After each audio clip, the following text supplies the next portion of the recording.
what is up sa inyo mga tropang kalapatids. Ayan, bali, second day na ng pagpapakawala natin at pagtuturo sa fast trapping dun sa mga YBs natin mga tropa. Bali, halo na yung mga YBs natin, NDR tsaka summer race.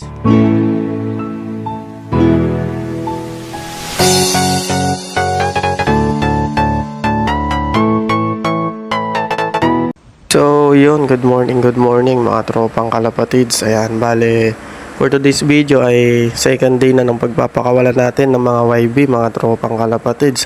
At dito na nga din natin masusubukan kung talagang umi-epekto yung mga tinuturo natin sa kanila, mga tropang kalapatids. Ayan, bale, yung makikita nyo sa video ay yung pinsan ko, mga tropa, at kasama nyo dyan yung bunso kong kapatid. Bali, sila yung nagmimintin ng kalinisan tsaka yung health ng mga bawat ibon natin dyan sa loob, mga tropang kalapatids. Bali, ang nakikita nyong pinsan kong yan, mga tropa, is siya yung nagkukondisyon ng mga breeder natin hanggang sa mga YB natin. Bali, ngayong araw mga tropa ay inutusan ko silang magpakawala ng mga YB natin para makita kung umiipekto yung mga tinuturo natin, mga tropang kalapatids. At dito mga tropang kalapatids, habang pinapanood ko kanina tong video na to ay kinakabahan ako mga tropa, baka meron kasing pumitik tapos mapunta sa kamay ni Boy Dagit na hindi marunong magsauli ng mga ibon, mga tropa.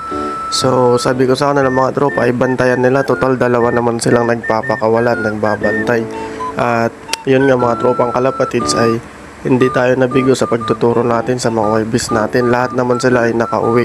Kaso nga lang yung iba ay pahirapang papasukin mga tropa dahil nga matitigas pa yung ulo ng mga yan at mga bata pa sila, mga tropang kalapatids. Tapos dito mga tropang kalapatids ay sasarado na ng pinsan ko yung release door ng loob natin mga tropa para bantayan na yung mga ibon na nakawala, mga tropang kalapatids.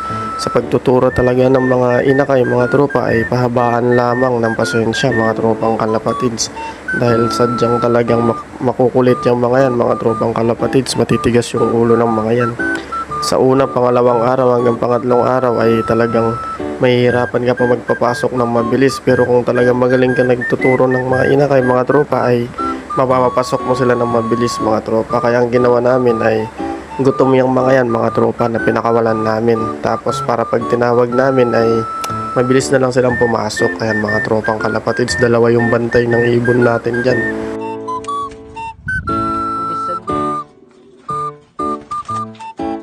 Nung sa labas pumasok na din.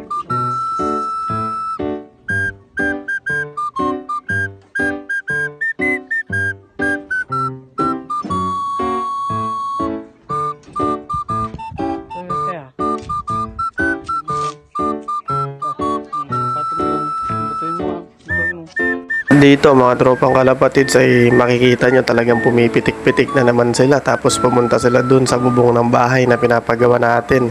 At ito yung eksena mga tropang kalapatids na nakakakaba dahil rumunda na yung ibang ibon natin mga tropang kalapatids, pero watak-watak pa sila. Pero ganyan talaga yan mga tropa dahil sa mga susunod pa na ronda nila ay marunong na sila mag-groupings mga tropang kalapatids. Tara panoodin natin.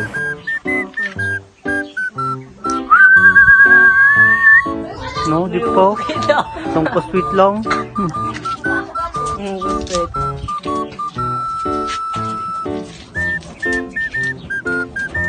Pagod na pagod niya.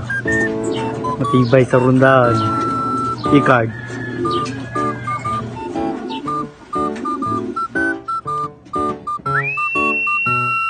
Tapos dito mga tropang kalapatids ay makikita yung dalawang YB natin na rumurunda na mga tropa. At dito sa kabilang to mga tropa ay nagbibilad na yung ibang YBs natin mga tropang kalapatids. At dito naman mga tropa ay makikita nyo talagang laspag na laspag yung isang YB natin na unang dumapo mga tropa. Dahil nga kanina pa yung nagro-ronda, siya yung pinakaunang pumitik mga tropang kalapatids. Kaya siya rin yung unang nalaspag. So, yun mga tropang kalapatids, bali dito ko natatapusin yung videos natin mga tropa. At sa mga hindi pa nakapollow sa akin mga tropa ay follow nyo na ako mga tropang kalapatids. At malaking tulong na rin sa akin yun, pati na rin po yung TikTok account natin tsaka yung YouTube channel natin mga tropang kalapatids yun. So, hanggang dito na lang mga tropa. Happy flying sa inyong lahat mga tropang kalapatids. Stay safe, goodbye.